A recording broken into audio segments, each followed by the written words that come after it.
Thank you. Thank you so much for inviting me here today to the conference. And actually, it's still 9:30, which is good. So it's not midnight yet.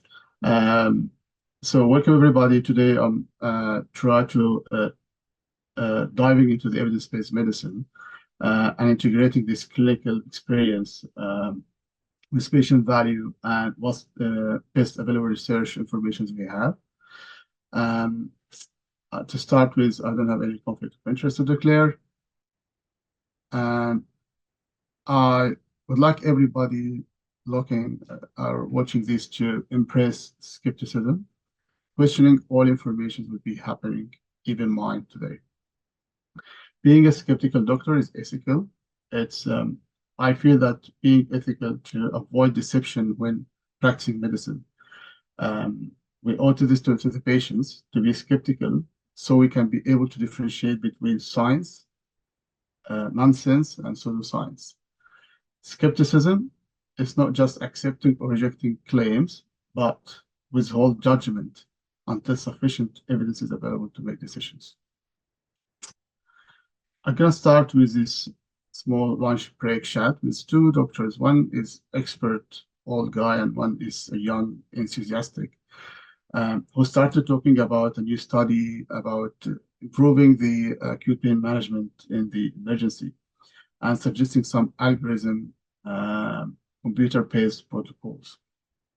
However, James, the old guy, said, "Oh, look, I've seen trends comes and goes. What works in control study often falls short in the chaotic reality of ED. Look, experience teach you to read the situation, not just the data." I said, "Oh, I understand this, but I don't think it's also vital to integrate new evidence into our practice. It's not replacing judgment, but enhancing our validated research." Look, mate, experience has weight. I have treated thousands of patients, and sometimes the textbook answer is not the right answer. You need to look the patient in the eye to see what numbers can tell you. Of course, I respect this truly, um, but consider evidence-based could be a second set of eye. It can open a new protocols and improve our clinical judgment. Uh, okay, maybe there's room for both. Um, your approach doesn't seem to be rigid as I feared, and I think we can learn from each other's. Oh, I have much to learn from your experience as well. So this was a quiet conversations. Try to integrate experience with evidence-based. So evidence-based is not a new concept, but its importance has grown. It started as a movement to apply more scientific rigors to clinical practice. Try to move away from we always have done this way to what does the evidence say. This shift is crucial because we need to improve our patient outcome and be more efficient and effective. This is the famous evidence-based pyramid, the hierarchy of the evidence-based. It starts with background information and expert opinion. And I would say this is some foundations of our practice. You need this solid clinical acumen then to apply this evidence to your practice. As we get closer and closer, we can find the pyramid segmented into different levels. Each higher level give you a different study design, but reflecting more rigor, high quality, more reliable, and aiming to the truth. By moving up, you are moving away from clinical bias, statistics errors, potential bias, and more accuracy. But evidence-based is always driving change. I remember in 2018, I gave a talk to general doctors about TXA, and my assumption was any plate can be treated by TXA. At this time, we've got crash trial 2. The TXA was to reduce the all-cause mortality and risk of death in trauma. And then we have crash 3 trials, which said, okay, TXA is good in moderate brain injury, but not in severe traumatic brain injury. We got the woman trial and its importance in PBH, postpartum hemorrhage.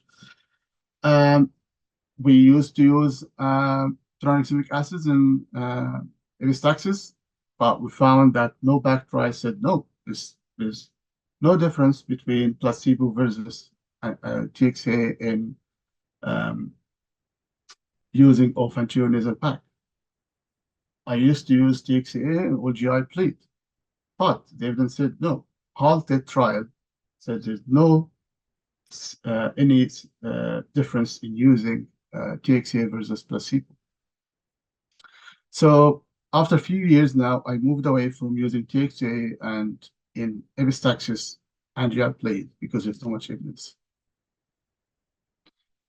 Again, we used to use bronchodilator, steroids, antibiotics, and bronchiolitis, but the evidence said there's no any difference or benefits from using this.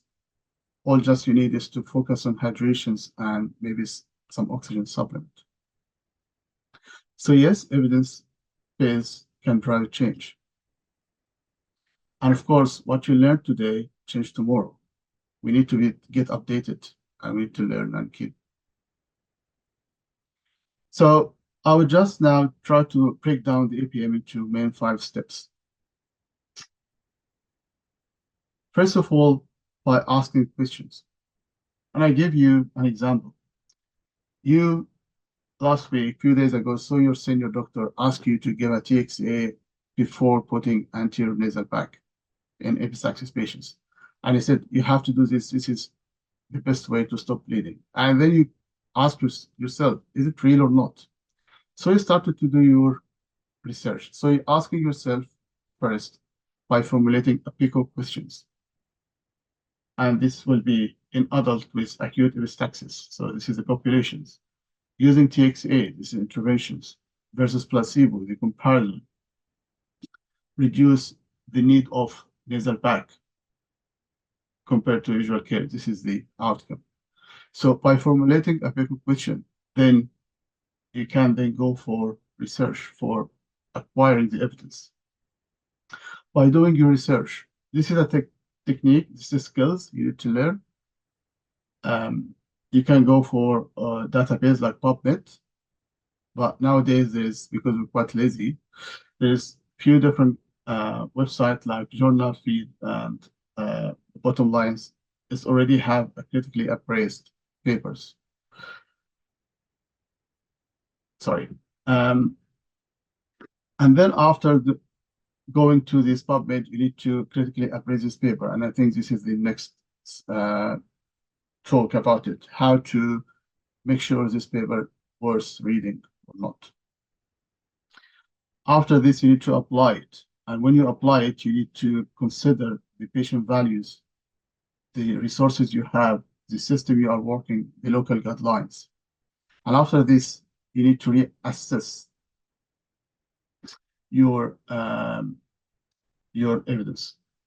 And when you apply the evidence, I can give you an example.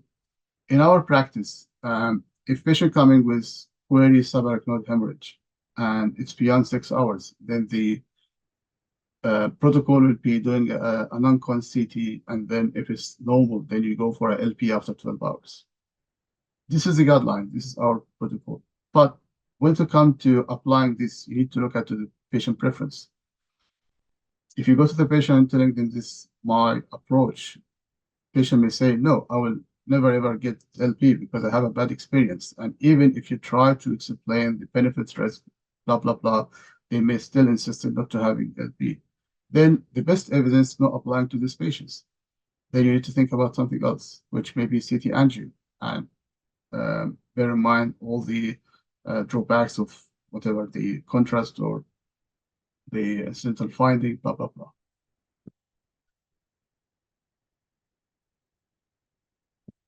Evidence-based is cornerstone in clinical practice, but it's often criticized for its limitations and integrating the form of knowledge and patient-specific factors. Accessing high-quality research is limited and it's difficult. There's a lot of potential biases in published research. And critical appraisal is time-consuming and it's difficult. And the most important aspect is each patient is unique, and best evidence may not cover every individual scenario. So we need to rethink about alternative to EPM and another methodology. We need to think about something more comprehensive, which incorporate your clinical experience, patient values, system factors, alongside the evidence to offer more holistic and flexible framework for integrating evidence into clinical practice. There's a few papers talking about integrating evidence into clinical practice. And my practical steps in applying evidence-based into our practice is to start evidence with the evidence. Some evidence, and you need to apply it. So know this evidence first. And then ask yourself, ask your experience. Do I know what I know from experience? Is there anything different from this? And then looking for the context. Everything has to be in the context. And then go to the patients. See what the patient perspective, values, beliefs. Is this evidence would you like to apply to this patient or not? And then you end up with integrating this into clinical decisions. Most of the time, we are like this person's big man. He's standing at a fork, and he seems to be contemplating which path to take. And this is exactly what happened every day in ED. You've got different patient presentations, different treatment options, and you're stuck which way I should go. And I would say it's all about shared decision making. Regardless evidence you have, regardless your experience, you need to share this with the patients. You need to ask first patient participation in every single decisions. Help your patients to explore, to understand what's happening, what the options, and why you're thinking this way, and why you're choosing this evidence to apply to these patients. Apply their values and preferences and beliefs, because it might not work with them. And then you likely will reach a decision making. You're a shared decision making. And to be honest, from medical legal point of view, if you all your decision is likely happen in a shared decision making, you're less likely to get sued for any case if something bad happened or any errors. So to conclude, EBM is about using the best available evidence in a practical way. It has to be patient-centered way. We are front lines. We are applying this principle. If we apply it, it significantly impact our patient outcome. We need to be skeptical. And it's ethical to be skeptical and don't accept any paper in front of you. Use the best evidence in a practical way, patient-centered way, and continue to learn. Thanks so much. And I would love to have feedback from you guys and any questions.